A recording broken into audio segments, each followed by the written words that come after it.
Bismillahirrahmanirrahim. Permettez-moi de me joindre aux salutations chaleureuses du président de la CIMG Île-de-France et de vous souhaiter à mon tour la bienvenue. Que la paix et la miséricorde d'Allah soient sur vous. Nous sommes réunis ce soir pour partager bien plus qu'un repas. Ce moment que nous vivons ensemble incarne l'esprit du Ramadan. La spiritualité, le partage, la fraternité.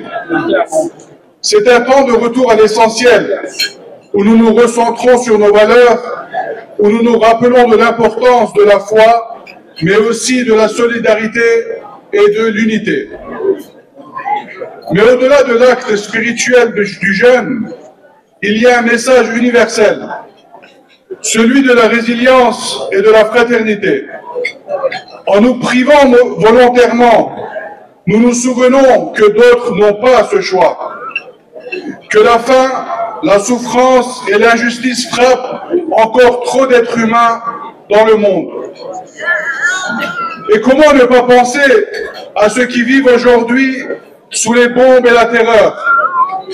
Gaza est une plaie ouverte qui nous rappelle avec brutalité ce que signifie l'injustice. Des familles entières sont anéanties, des enfants meurent de faim et de froid. Des hôpitaux sont réduits à néant. Il ne s'agit pas d'un conflit lointain ou d'une affaire de religion, mais d'un drame humain.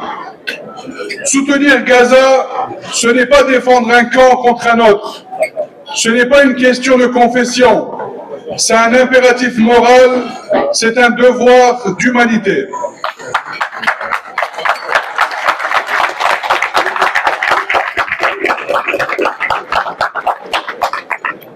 Ce même devoir s'impose pour tous les peuples en souffrance, en Ukraine, au Soudan, au Yémen et partout où la guerre détruit des vies innocentes.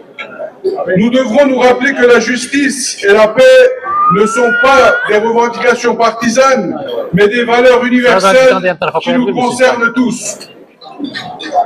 Mais ces guerres ne doivent pas seulement nous interpeller à l'international. Elles ont des répercussions ici, chez nous en France. Trop souvent, les tensions mondiales deviennent des fractures locales. Trop souvent, elles sont exploitées pour diviser, pour opposer des communautés, pour semer la méfiance et l'incompréhension. Nous devons refuser cela avec force.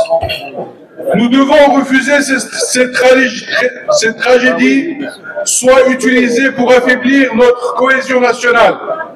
La France est un pays riche de sa diversité. Et c'est dans cette diversité que réside sa force. Surtout dans des moments aussi délicats de l'histoire, nous avons besoin de nous rassembler, de faire bloc contre la division, contre les discours qui stigmatisent, qui isolent, qui opposent les uns aux autres. Il est crucial que nos responsables politiques en prennent conscience. L'unité nationale ne doit pas être un slogan de circonstance, un levier électoral, un outil de catégorisation de citoyens. Il ne faut pas jouer sur les peurs et les clivages quand le besoin d'union n'a jamais été aussi fort. Nous ne pouvons pas accepter qu'un climat de défiance s'installe, qu'un eux et un nous soient artificiellement créés. Il n'y a pas plusieurs France, il n'y en a qu'une et elle nous appartient à tous.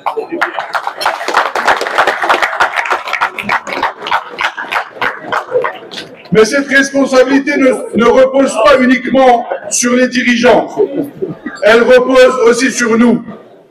Il est de notre devoir à chacun de bâtir un avenir commun, un pays où chaque citoyen se sent respecté, où personne n'a à justifier son appartenance, où chacun peut vivre sa foi, ses convictions, son identité en harmonie avec les autres.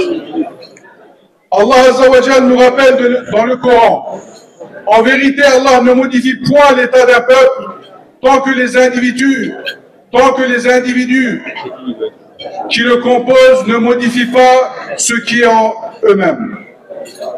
Nous avons donc une responsabilité individuelle et collective. Il ne suffit pas d'attendre le changement, il faut l'incarner, le provoquer, le construire chaque jour. En ce mois de Ramadan, où nous cultivons l'introspection et la fraternité, nous avons également une pensée pour nos amis chrétiens qui observent le carême.